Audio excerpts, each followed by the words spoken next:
Hola. Hola, ¿cómo estás? Jeez, crazy. Hola, ¿cómo estás? Bien, bien. You know what? Maybe I'll just learn Spanish and start doing my lives in Spanish. I think that might be a good idea.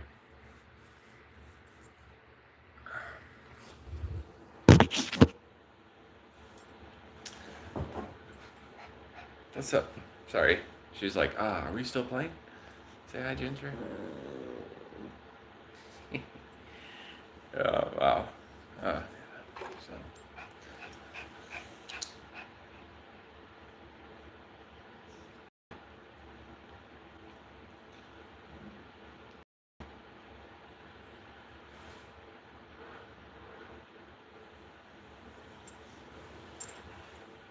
She likes to just, she likes to relax, you know.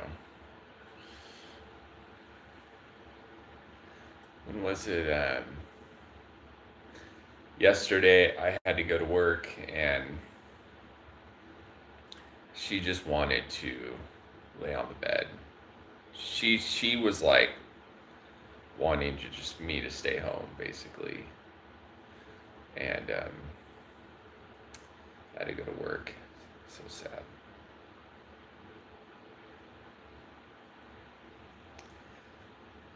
So I have some topics. 70 billion people on the planet. Let's write that down. That's important to write down. 70 billion people.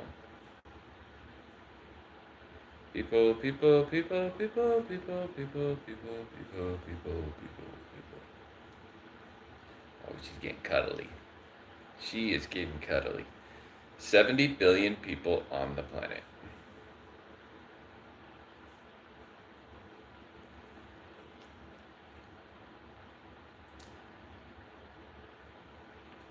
How many people die every day? A lot of people. A lot of people die every day. Uh, it's very normal to that people have burial rituals, so on and so forth. To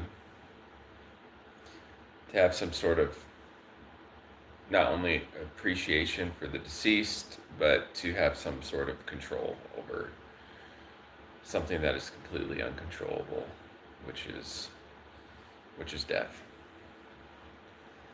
Um, I think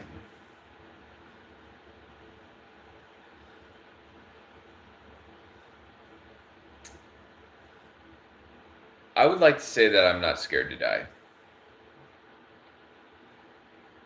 And I'm not just saying that to try to believe that.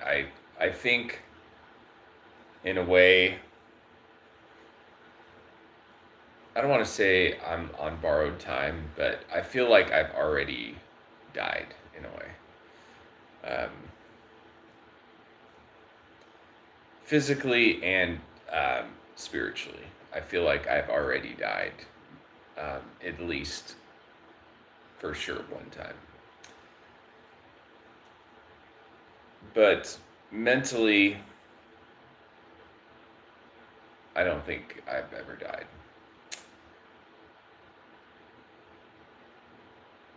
If consciousness could sleep.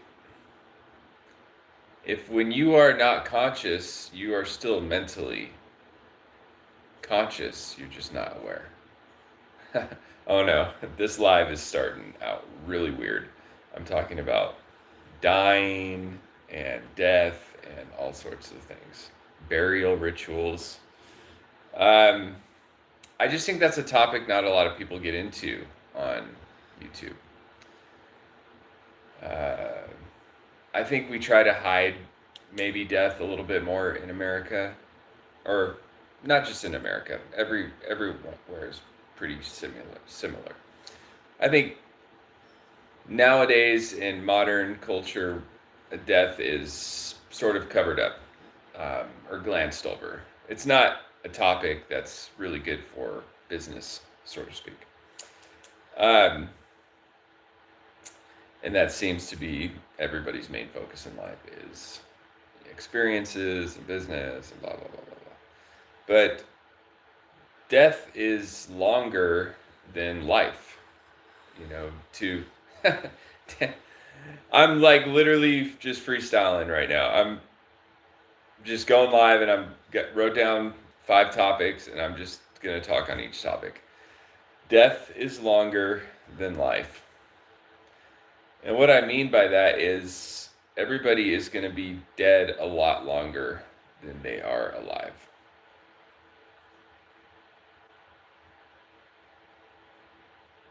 So to speak. Ginger's so relaxed right now. You guys see Ginger? She's so chill. Hey, Ginger. She knows I'm talking about her. She's just so warm. She's warm and chill. So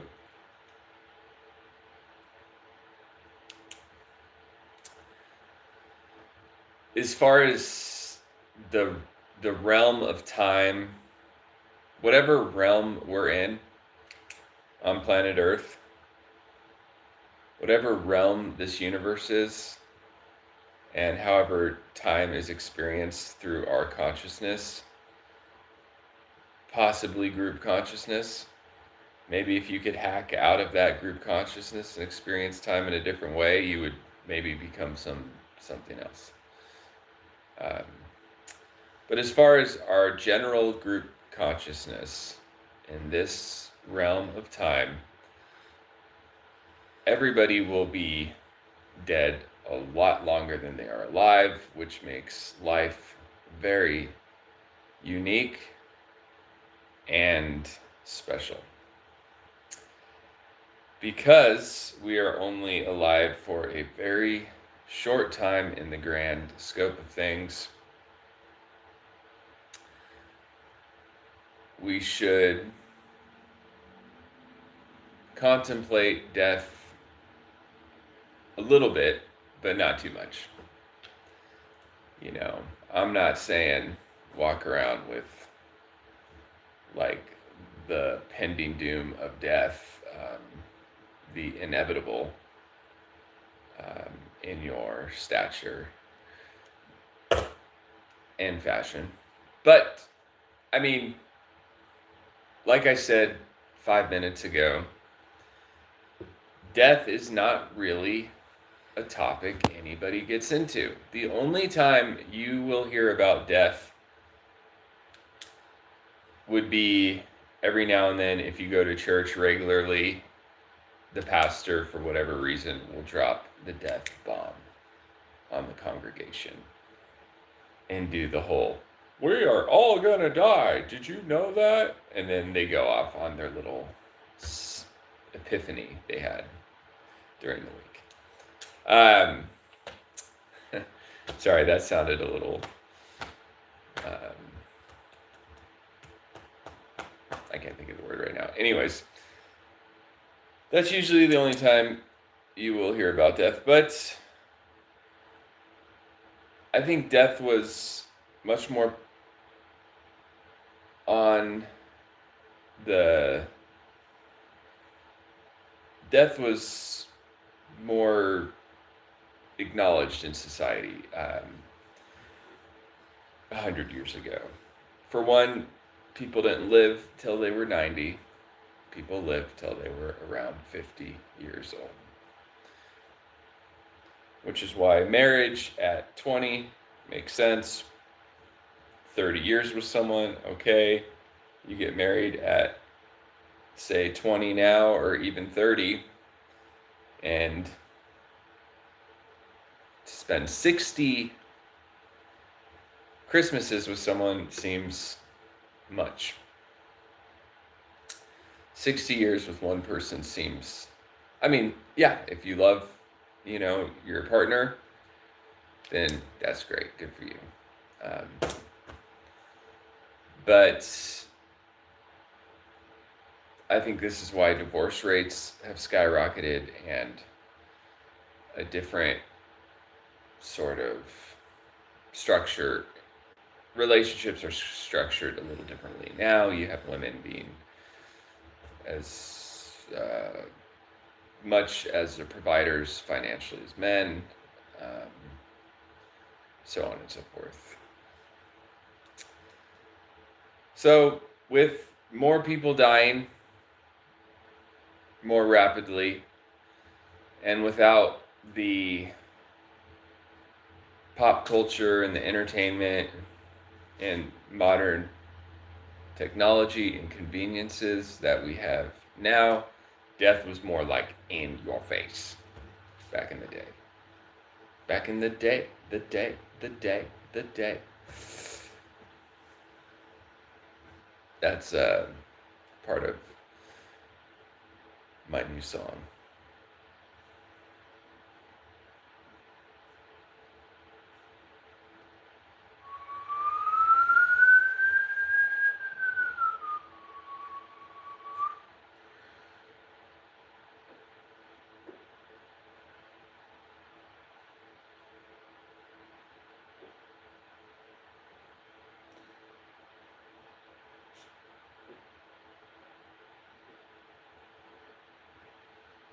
I'm just drawing a really cool arrow right now.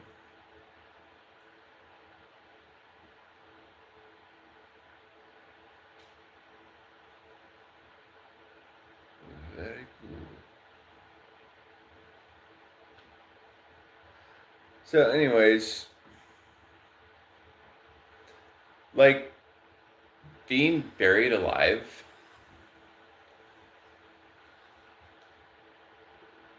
was less uncommon than you think 200 years ago, 100 years ago.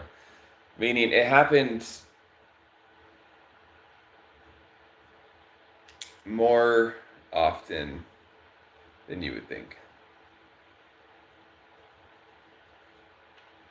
And that's because people would fall into a coma, very severe from a fever or whatever type of ailment, and would look dead for weeks, and they would bury them, and they would not even be dead, to such a point where they actually started like groups and stuff to address that horrible happening. So being buried alive was such a, it was common enough that people would request to be buried in coffins that had little strings attached to a bell that would go all the way down into the coffin, and you'd be able to pull the string and ring the bell, and hopefully somebody heard you so they could come and dig you back up. I mean, people were putting patents on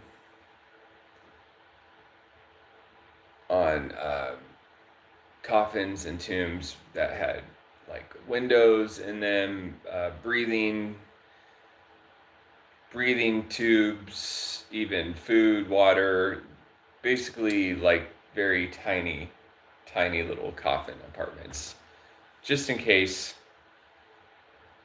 they were wrong in announcing that somebody is deceased. So being buried alive was a real fear. It happened more often than you would ever imagine. 100 years ago, 200 years ago, George Washington, he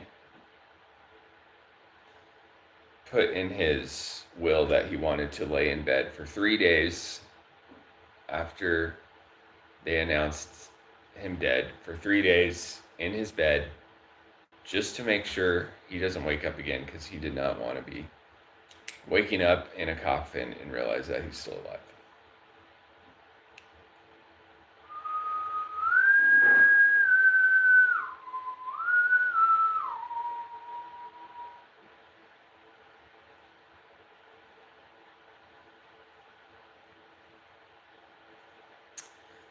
So I guess zombies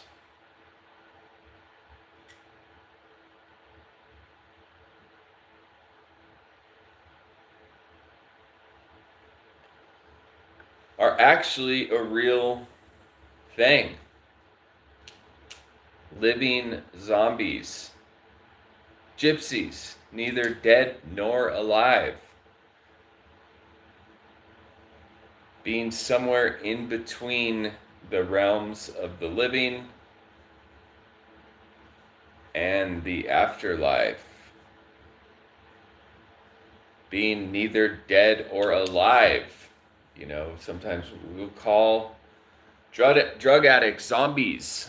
In Portland, they'd be walking around and they would seem like they were dead, or they'd be laying around. They were kind of seemed like they were dead, but they were also still alive.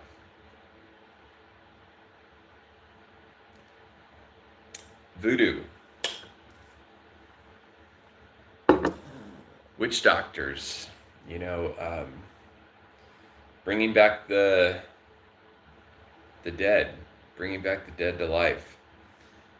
We have a lot of stories in the Bible. Jesus bringing back the departed. So when I say that right now, it makes me, how some people say that Jesus, traveled to Egypt and learned all of this witchcraft. I mean, that's what it says in the Talmud. That's what some rabbis have thought to be true, that Jesus was actually someone that went to Egypt and learned all sorts of, secret wisdom, which is how he brought back people to life that were dead, and all of that jazz. So being not dead but not alive, somewhere in between the afterlife and this realm.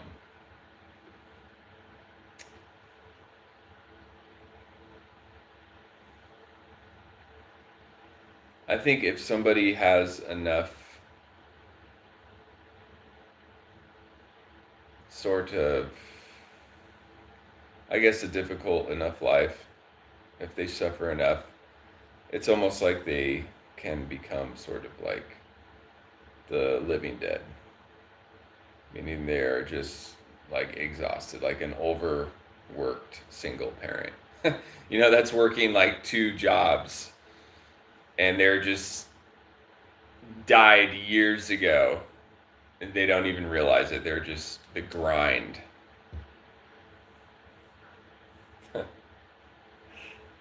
I like how I liken being a living zombie to having 2 jobs. I know there's somebody out there that can relate to that.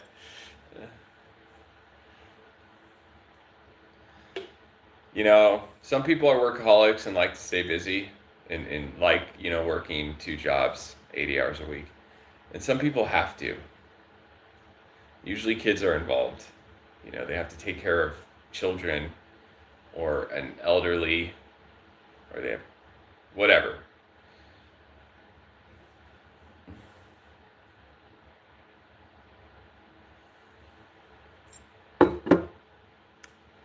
So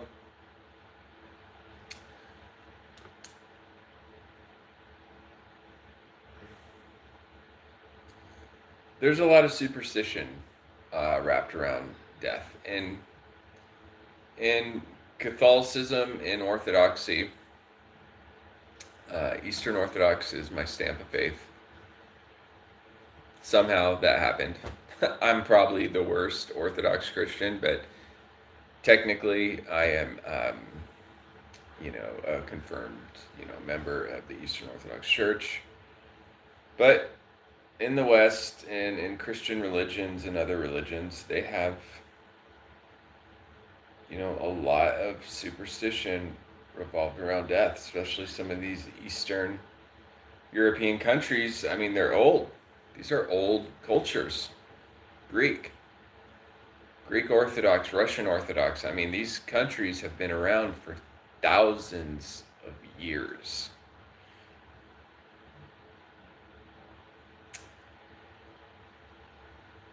And,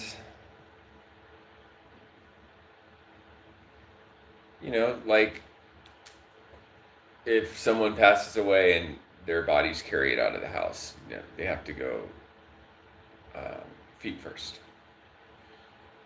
Um, Feet first out of the house, head last. Because if their head is facing the house when they're leaving the door, they say that they could look at somebody in the house and basically put that death energy on them, and then that person will die too. Because somehow life is not only, this realm is the mind's eye, but it also has something to do with air.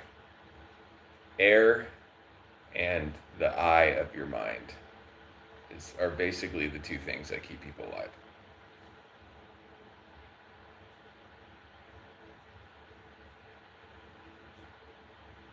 Humans. Jinn, which are beings that live on Earth, but they were made from fire.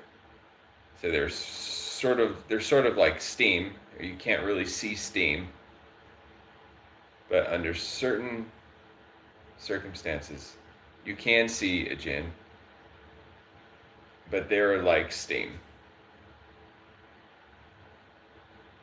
So they're not like a spirit, they are like steam, made from fire.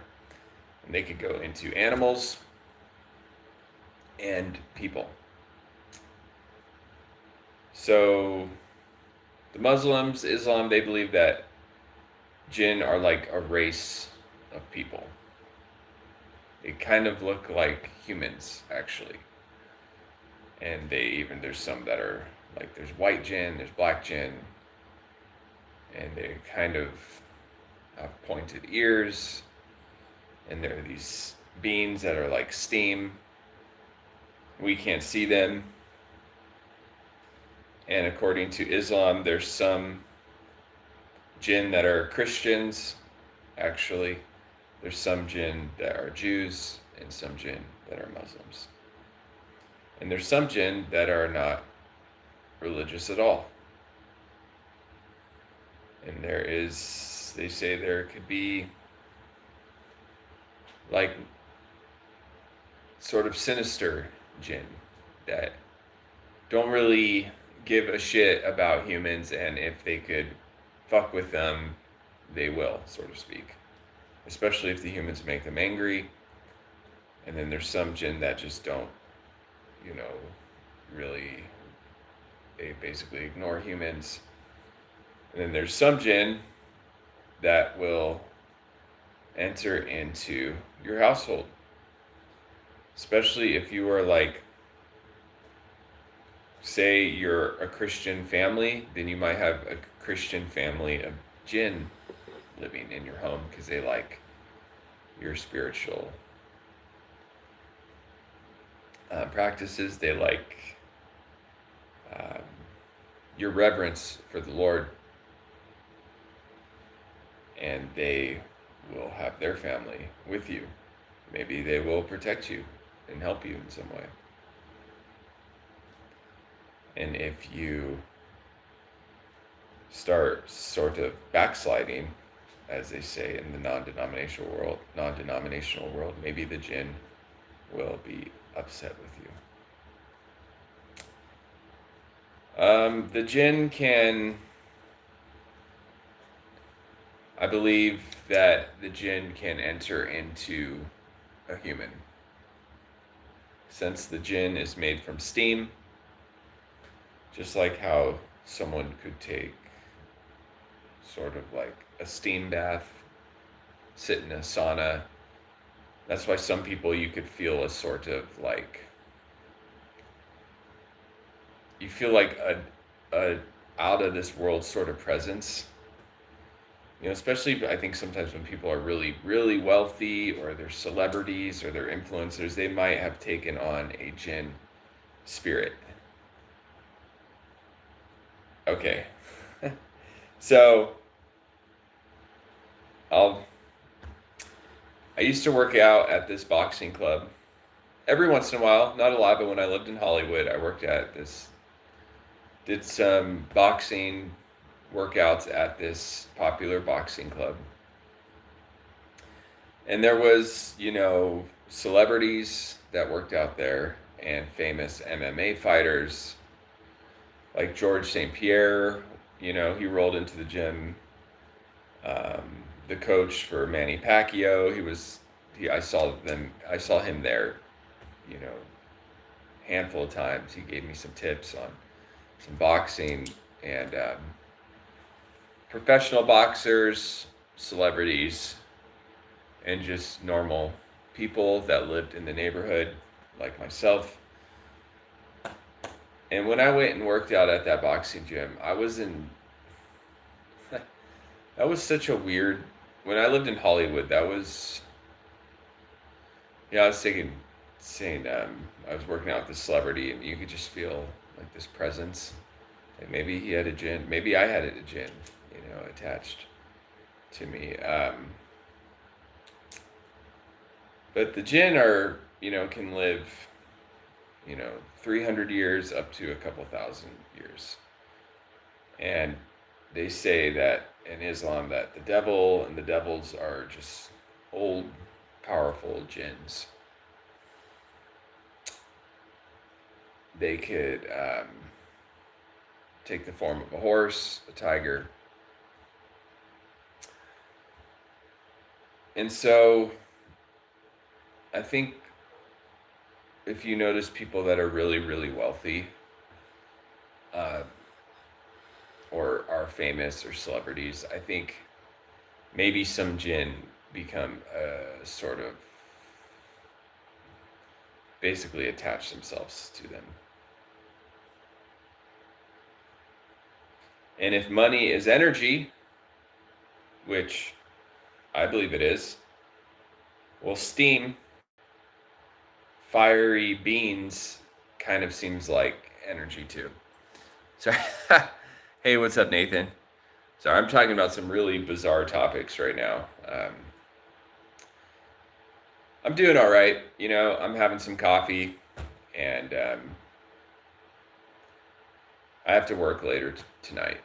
So I'm kind of ready to go, so to speak, but I don't work for a few more hours.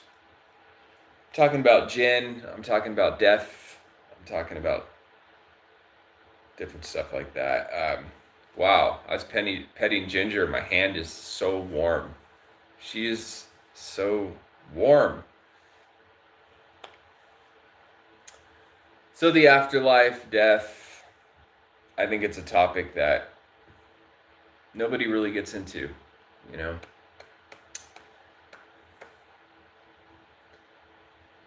Being buried alive, was more common than you would think.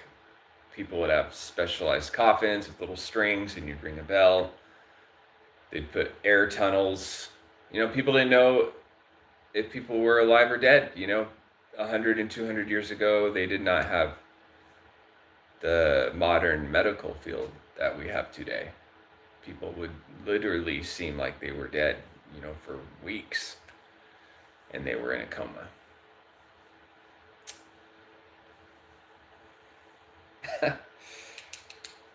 70 billion people on Earth, So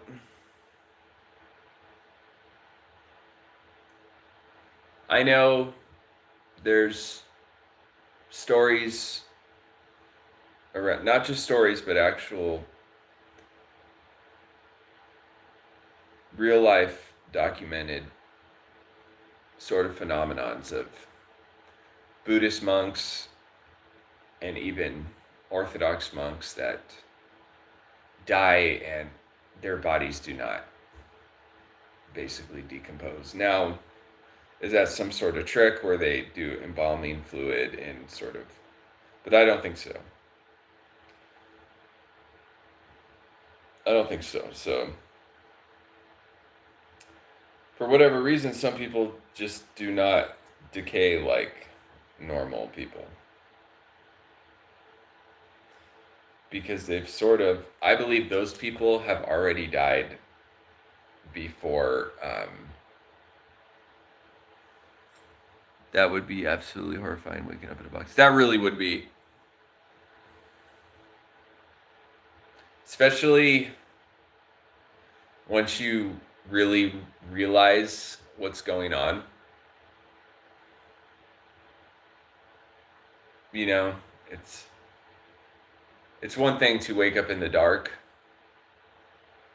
but once your consciousness starts realizing that, like, oh, I was in a coma and they thought I was dead and I'm not, and like, and I bet those people woke up and they were kind of like feeling better, you know, like they broke the fever, they were maybe reinvigorated, they want to live, you know, being in a box, and it was a real fear of people.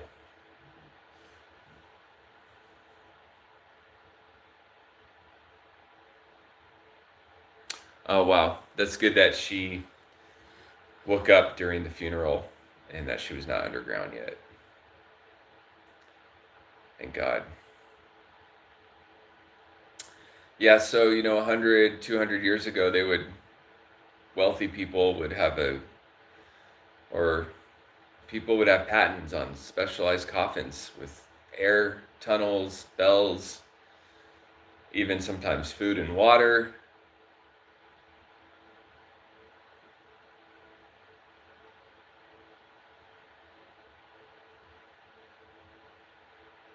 I think if people live a good life, there shouldn't be anything to worry about um, with dying. I think, like I was talking about jinn, how supposedly jinn are beings made from fire. They also have communities and families. They're taller than us. But in a way, we're kind of like beings made from, I guess, water and dirt. Because our bodies are made up of like 90% water. So we're frequencies. Our consciousness, our bodies basically hold our frequency and our soul. But when we die, our soul and our frequencies go somewhere.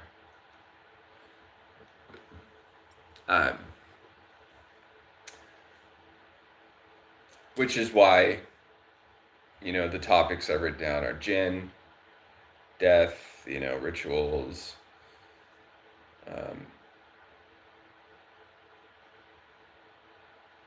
gypsies, saints. I think I really I try to be non-biased with religious stuff. I think it's impossible for anybody to know anything like supernatural for sure. So it's pointless for I think anybody to go, this is how it is, it just doesn't make sense to me. But I will say, my stamp of faith, orthodoxy, Orthodox Jew. No, I'm just kidding. I'm just kidding. I wish I should have been Orthodox Jew, but no, Orthodox Christian, and I think a lot of people are converting to Orthodoxy in America, and I think some people are attracted to the supernatural side of Orthodoxy. Meaning, I was raised non-denominational. Well, I was raised Lutheran, confirmed Lutheran, and then non-denominational. But in those sort of Western Christian sects, they kind of try to stay away from anything weird or supernatural. But I think everybody is kind of interested in the supernatural, the unknown, the what if, the secret stuff or whatever. And I think that some people convert to Orthodoxy because it has, in like Catholicism, like there's something in the Greek Orthodox Church where if women want to get married, they like bake this cake and it's supposed to make the saint happy, and then they could find a husband. And then in the Catholic Church, if you're trying to sell a property, you get a little image of I forget which saint it was. It's like maybe Saint Jude or Saint Peter. I think it's Saint Peter. And you bury the little saint on the grounds of the property, and it's supposed to sell faster, which I actually did, and it worked, and it was amazing. I was trying to sell this property in California, and it would not sell for years, and I heard about that, and I did that and said the prayer to the saint, and the property sold like 2 weeks later. But being from a non-denominational background, I mean, we would never do that stuff, Oh, good. Laughing emojis. Like we would never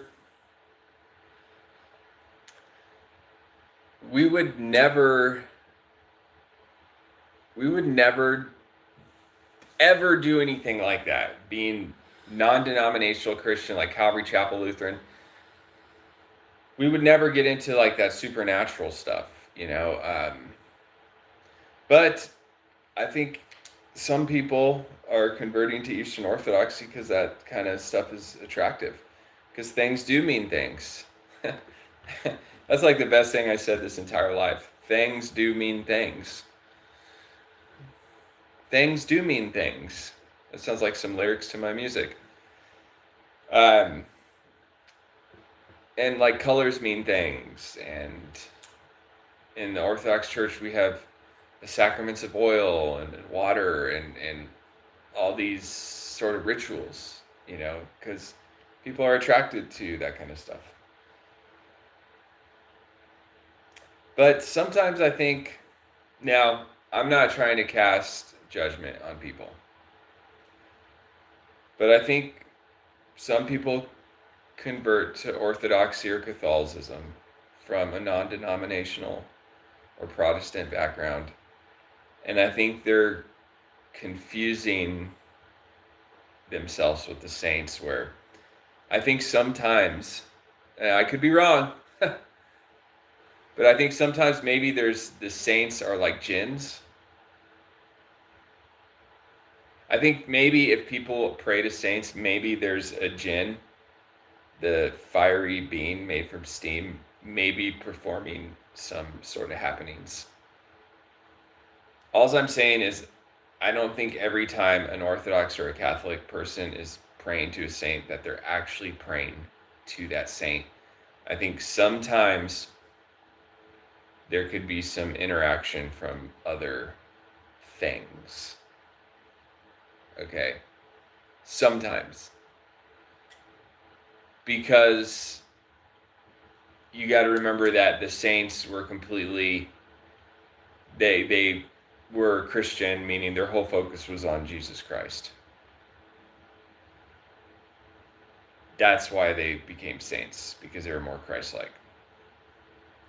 So most Christians, if you want to be a real Christian, you want to focus on Christ all the time. And if you want to pray to a saint, I think in a certain mindset in a correct, like a real way, I think that's okay.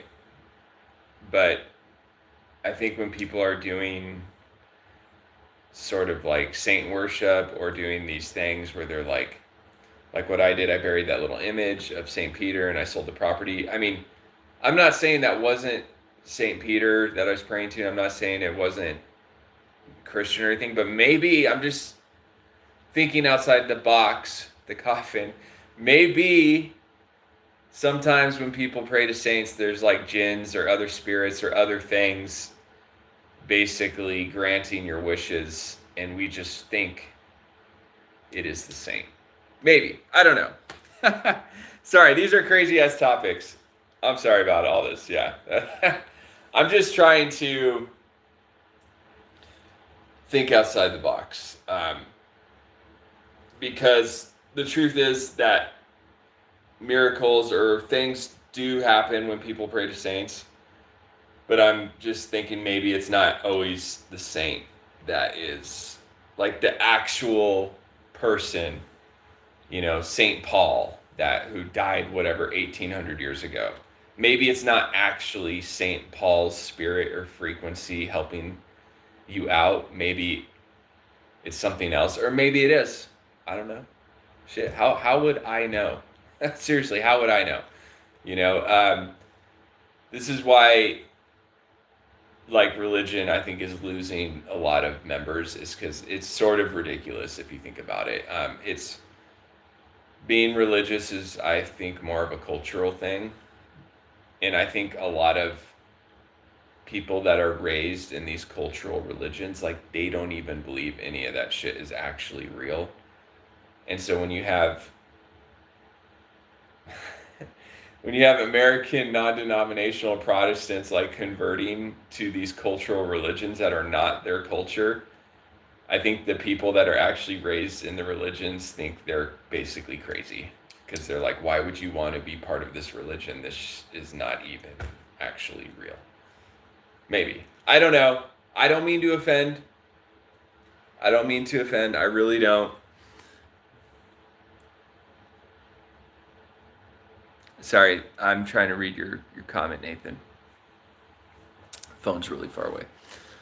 I'm Christian Delphian. It's kind of Christianity, but we don't believe in the devil or hell. Hell is not fire and brimstone. It is simply just not going to heaven. Fair enough. Yeah. I mean, it doesn't make, if you think about it, hell doesn't really make sense, even from a Christian standpoint. Because why would you give people free will? And people are going to mess up. I mean, it. And then you punish them. It would be like having kids and giving them a bunch of crazy shit to play with that could hurt them. And then they injure themselves, and then you basically punish them for that. That's basically what what a part of Christianity teaches. In a way, simply put, right? I mean, but I'm sure there's people that could explain it a lot better. So yeah, hell is definitely a great tool to keep people in line, because people are already scared to death. They're already scared of the unknown. And in life, we face punishment and consequences. So then we think there's going to be some giant, like, we're going to go through life and face punishments and suffering. And then after we die, then we face like the super punishment. The super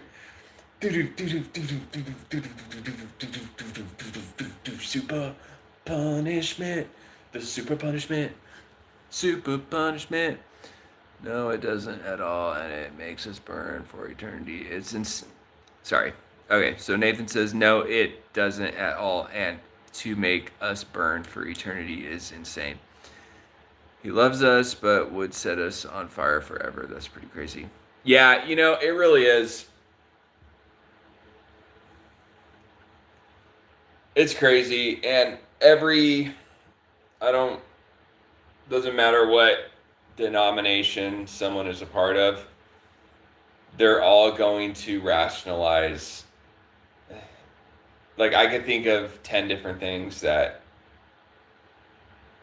people trying to pitch their religion would say, like, well, I remember the non-denominational churches I would grow up, we would have these discussions, and they would be like, "Well, God is holy, He's holy." Like he's so holy that he could just torture everyone. Or yeah, I think it's good to have fear, for God. If God is put it this way, if God is real, the God of the Bible, we should all be pretty, I guess, scared or worried. Um, and then they would say, well, look at the Old Testament. God punished all these people. Or I think the best answer I heard to like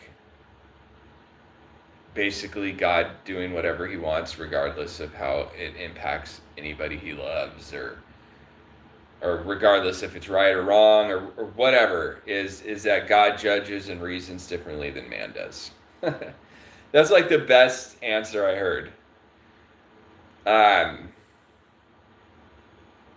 I mean, maybe we're just not that important. Maybe we are like ants to God, and for him to kill, like how a human would kill like 100 ants and not really care about it.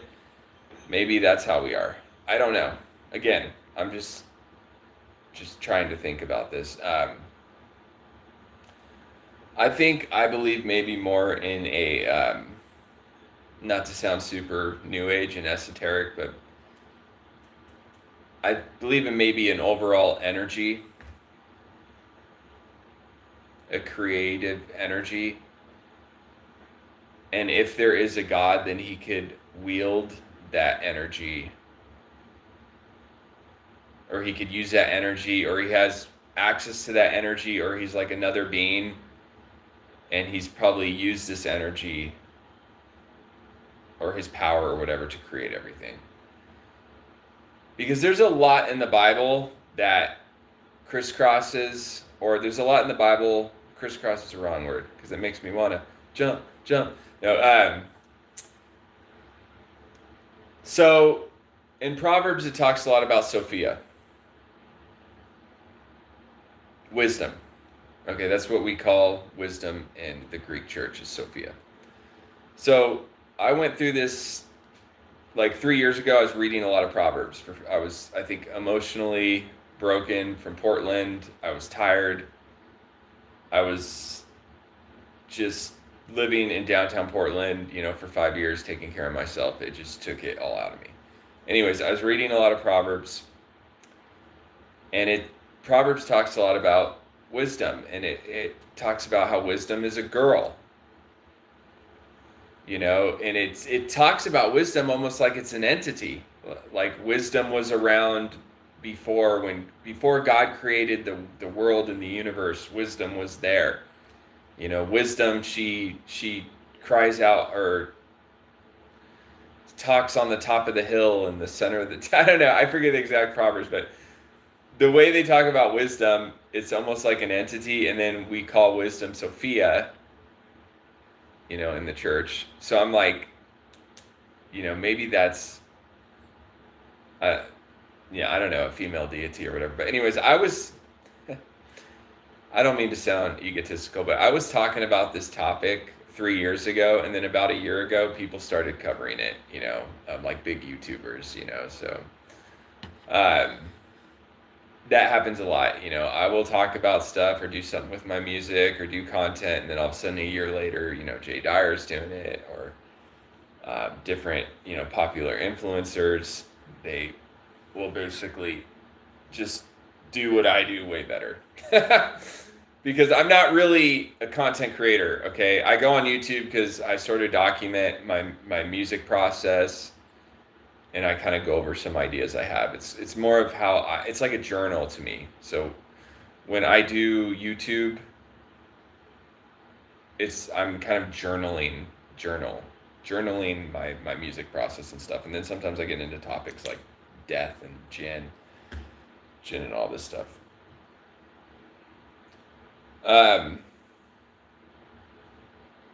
But the difference between like an actual influencer is they're trying to make a living off their YouTube videos. Content creators, some of the biggest ones, the Riviera Mafia, Brent, I'm joking, but yeah, Brent Riviera and some of the bigger influencers, Pearson, Jay Dyer. I mean, I don't follow that many people on YouTube, but their almost goal is to, I don't want to say manipulate people, but grow a gigantic audience. And these influencers and content creators will do anything to get views and to feed their brand so they could launch other brands off of it. So, yes, I do promote my music on YouTube. And yes, I make money from my music. And yes, I have my music on Spotify and all of that stuff. So, I am, I am a musician. I publish music and stuff and I make money. But I don't know. When I'm on YouTube, I'm not really, I don't know. I don't know how to say it. Basically, I would publish and write music without ever being on YouTube, basically. So anyways, and I do have an album dropping in October. I have a full-length album dropping October 14th, and it will be available for pre-order August 14th. Let's write that down. I spent a lot of time on this album, and there's some good songs on it. There's a lot. Every song is actually really great. I spent a lot of time on this album. But, that's... Playing music has always just been something I've done. And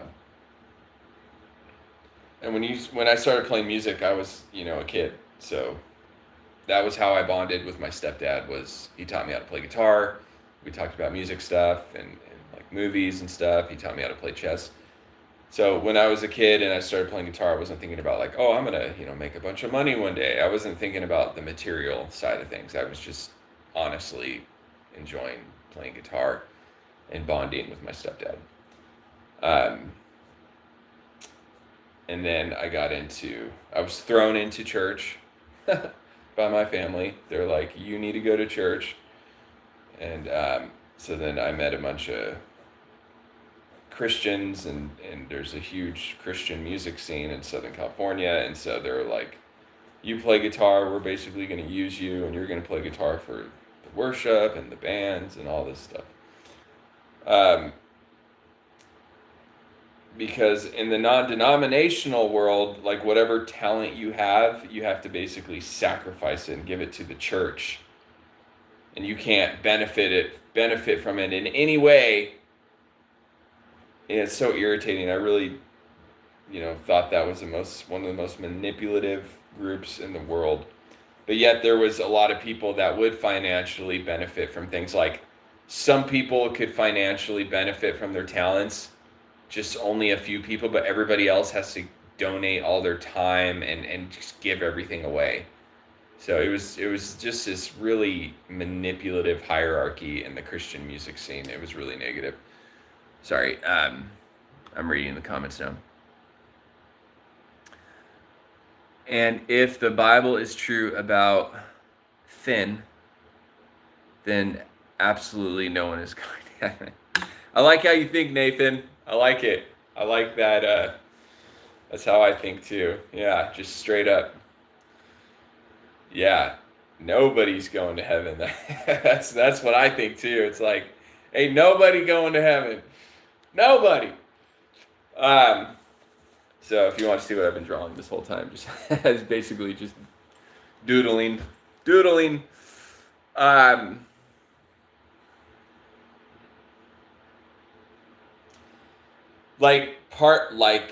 Part of me thinks that if there is a God, a super God, I don't even really think he gives a shit about a lot of the stuff that we care about as humans. Like, he's not. And of course, you're going to hear in the hypersensitive, non-denominational world that he's involved in every little aspect of your life. And yeah, there's 70 billion people on the planet, and he's somehow involved in every little aspect of everybody's life. I'm not really so sure about that. I don't think we could really understand God, because if we could understand him, then he wouldn't, you know. But that's why I am sort of a fan of organized religion, because there's a cultural aspect of it that is passed down through the generations. And that's the kind of stuff that I could sort of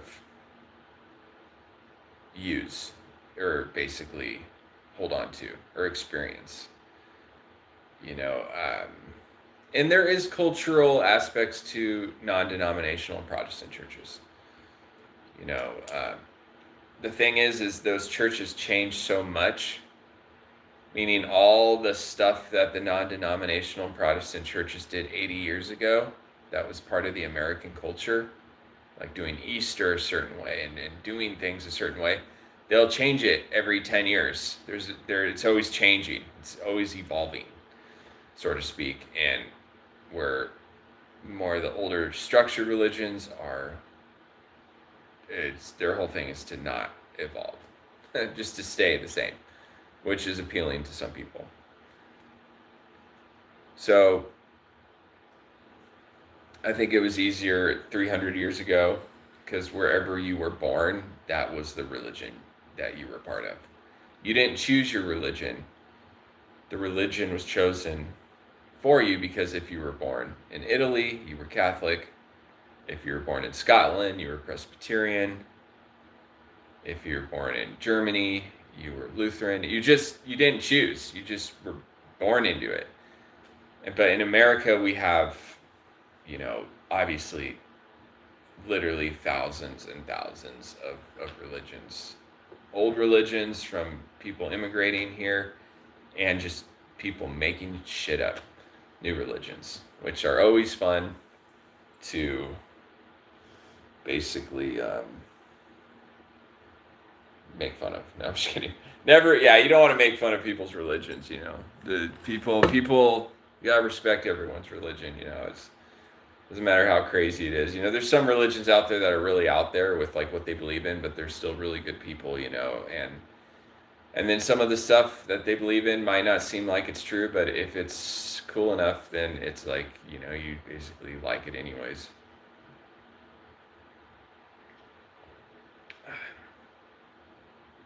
So I feel better. I think I went live a week ago, and I was kind of in a crazy headspace, because it was the last few days of doing all the final touches on my album.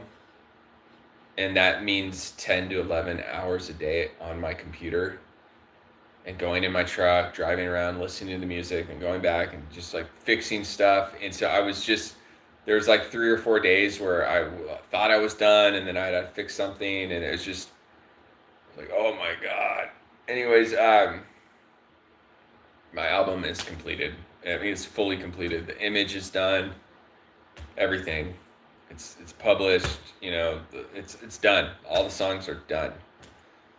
Completely finished. And I'm just, you know, some of these songs I started over a year ago. So, and then some of the songs I written years ago. So I mean, really, this album's been a 2-year long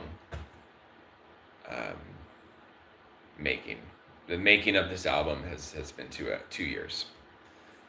You know, it's my 3rd full-length solo album, and every album, like Physical Copies, was more or less a live recording, meaning we just did everything quick, like bass, drums. If it's not perfect, who cares? Vocals. Oh, you mess up on the vocals, doesn't matter, because we set a goal to just complete Physical Copies, and we recorded Physical Copies in like 5 weeks. And I like it, and I like Physical Copies because it does sound live, because it was just straight up, like whatever you play, that's it. You know, we did fix some stuff. It wasn't like if there was a terrible mistake, we just left it. I mean, if it was bad, but the way I did this album was not like that at all. I mean, this album, you know, I would spend months on just one song. But anyways, so Physical Copies, there's stuff that I would change, be like, There's songs I'm gonna even redo and re-record, but I will say there's like Black Haired Angel, Get Gone, Don't Call Me Back. I mean, Even Kiltered, Crystallized. Yeah, I mean, I like half the songs on physical copies a lot. I think half of the songs on physical copies are really good, but still, that's not very good. 50%. 50%. Liking 50% of your album you published, that's not very good. But for what it was, because we recorded everything so quickly, I like the live vibey. I like the vibe of physical copies, and I do like, half the songs a lot. And then Dark Country, same thing. I recorded Dark Country, I did everything, and I collabed with my buddy Daniel on 3 songs. So 3 of the songs on Dark Country, he did all, he produced it basically and mixed it and mastered it. I basically sent him the files, and he added keyboards and made it sound great. So the 3 songs that were collaborations on Dark Country, I like 100%. I like those songs. Orange Night, Priest and Apostate, and The Cave. I really like The Cave. Yeah, so The Cave, Orange Night, those songs are great. And then I like maybe 3 other songs. Dark Country's 9-song album. So I say 6 out of the 9 songs I'm happy with Dark Country. This album, I'm going to drop the name of the album in 2 days and promo videos and a link to buy it and everything. The album that I'm dropping in October, I like every one of those songs 1,000%. There's nothing I would change about any of those songs even a little bit. So it's nice to be releasing an album that I'm fully behind, basically. I'm fully, I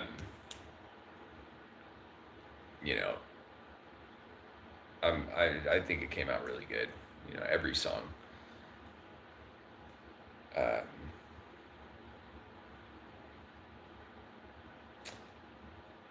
So I'm happy enough with this album where I want to start doing,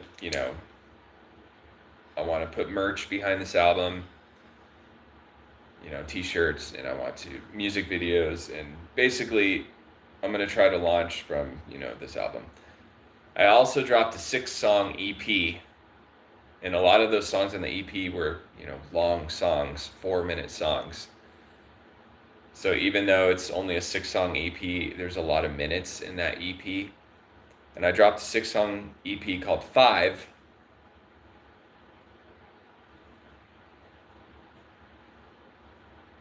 And I dropped that 6-song EP called 5. It's been out for 2 months. And I'm pretty much happy with that EP.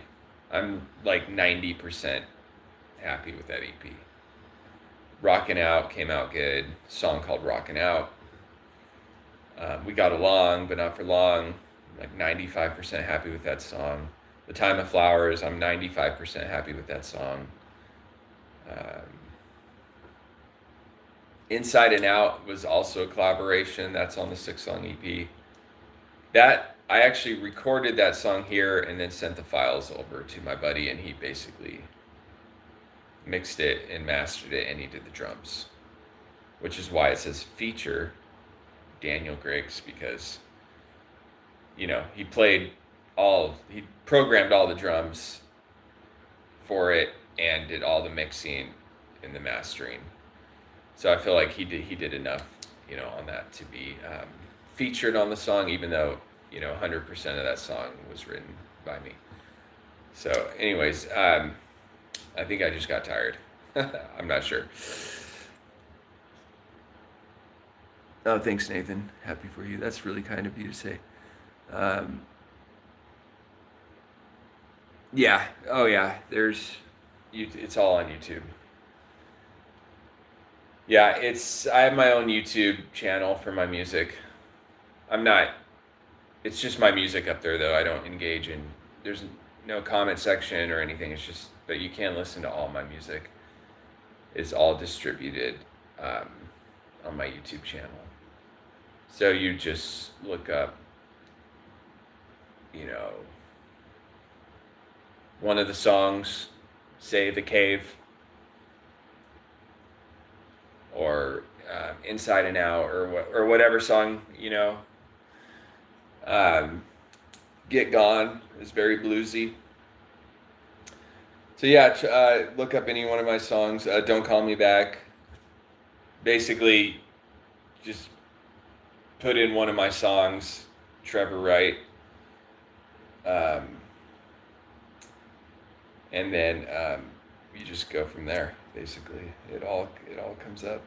I was thinking the five though, the 6 song EP. What else is on it? So "Inside and Out," "Rockin' Out," "We Got Along But Not for Long," "The Time of Flowers," "Hot Stuff," "Breakfast Without the Beatles." That's right. So yeah, those 6 songs are on EP.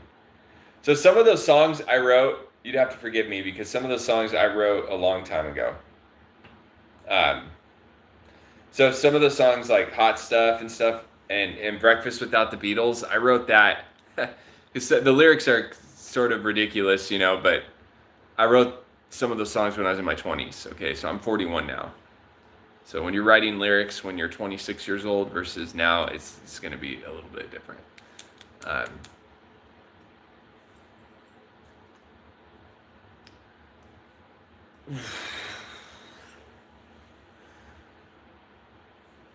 oh my gosh, it's 1:38.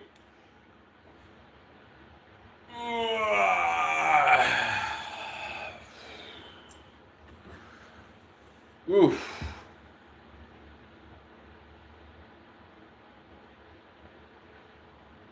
Ginger just looked at me like, "Are you okay?" She's all, "Yeah, I'm cool." To her, it's I'm just talking to myself.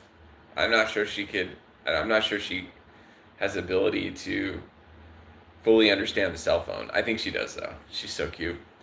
I'll take a picture of her, and like lately she's been, I don't want to say like modeling for me, but she knows I'm taking a picture of her, so she's so cute. Oh my gosh, she's so smart. She probably does know I'm recording on the cell phone actually.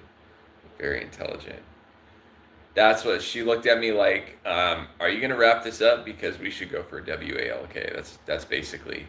Ginger just gave me that look. She looked up and she was like, "Are you almost done? Because I want to go for a walk."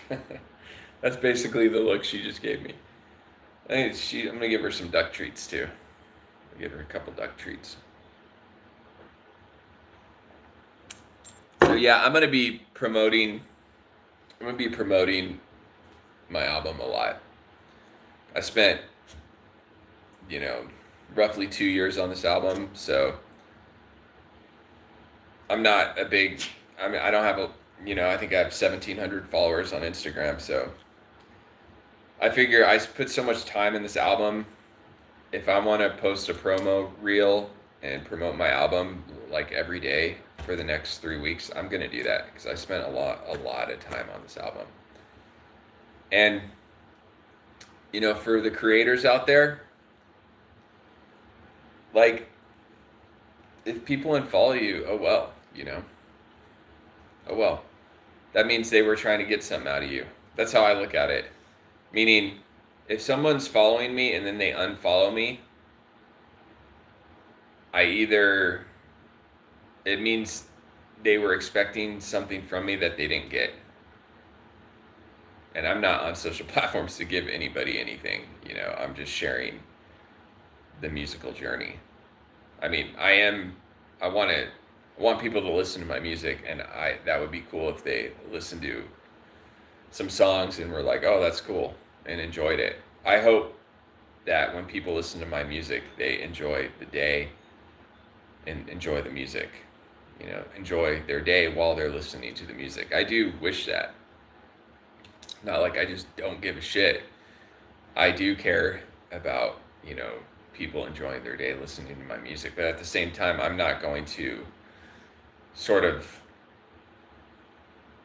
like, I know some of these bigger influencers, if they say or do the wrong thing, they could lose followers. And I mean, they got their whole brand wrapped around their social media. And to me, that's just being held hostage by the group conscious. And,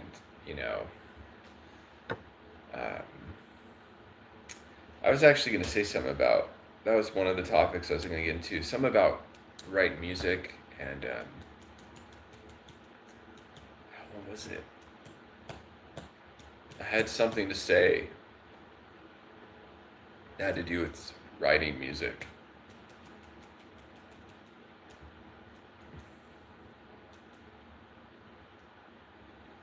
Yeah, I mean, some people have like corporate backing or whatever. They have access to people that could blow up their accounts, and you know, um, they're sort of like groomed celebrities or groomed influencers. And I'm so glad I'm not one of those people. I'm actually a real musician.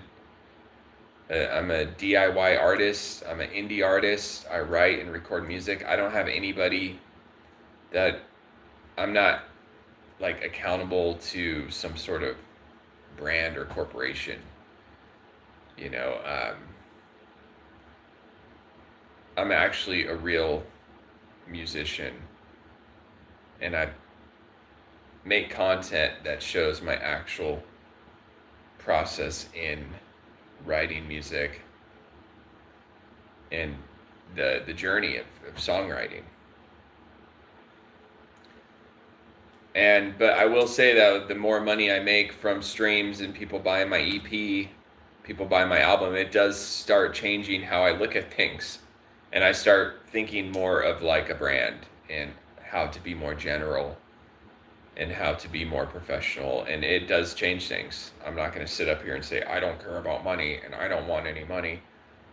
Yeah, that's the goal, is to make a lot of money and to play incredible concerts and for people to have a great, incredible time at my concerts.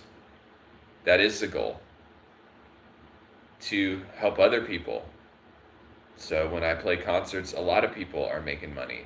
It provides jobs for people. It's the American dream.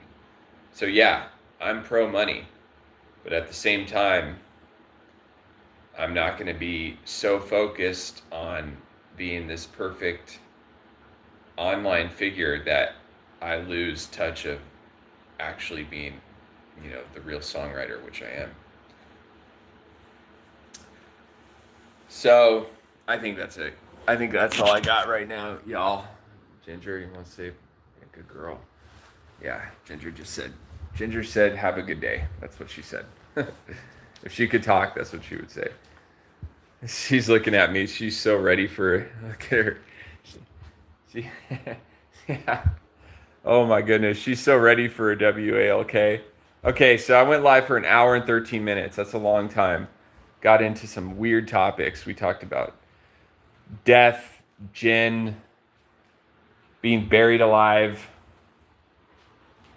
Gosh, that's what a topic. It just, sometimes it's good to talk about the inevitable so that we could actually experience the life we have the best possible.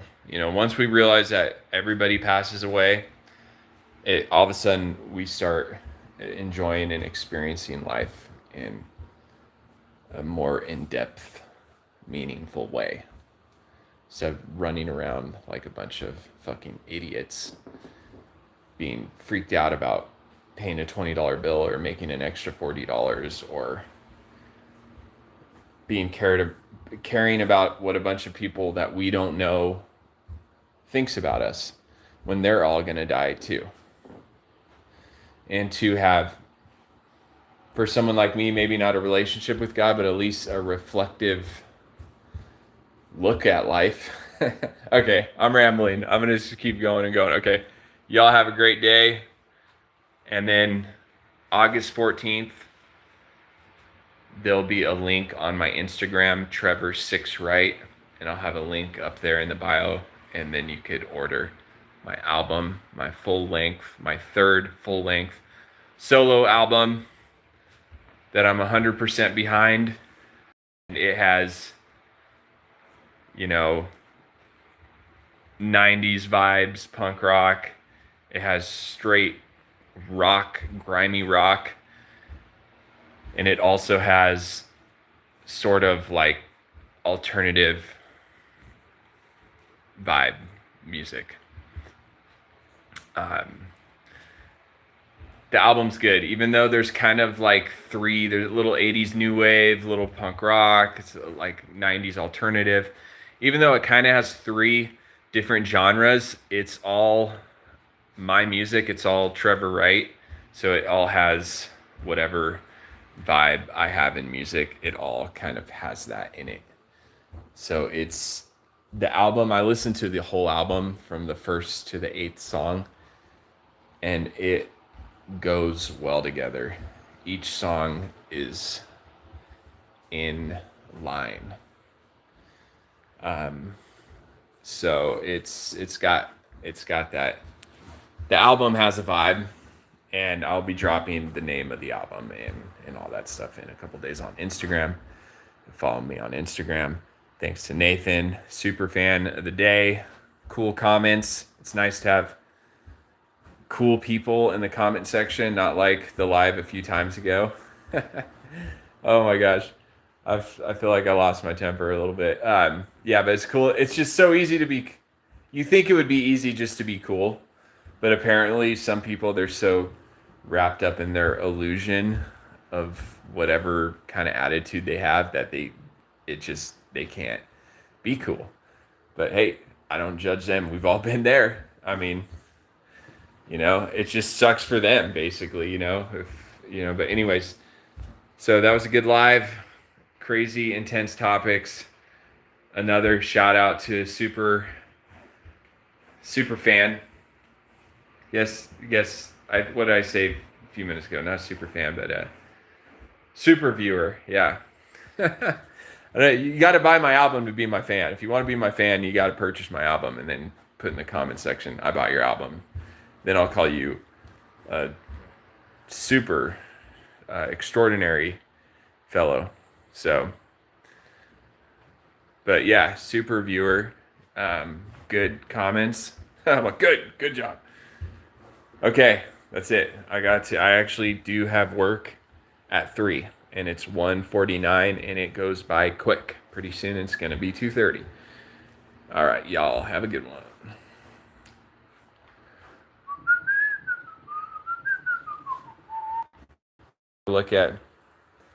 One more look at the notes for the live. Wow. Out there on that one. All right, y'all have a good day. Take care.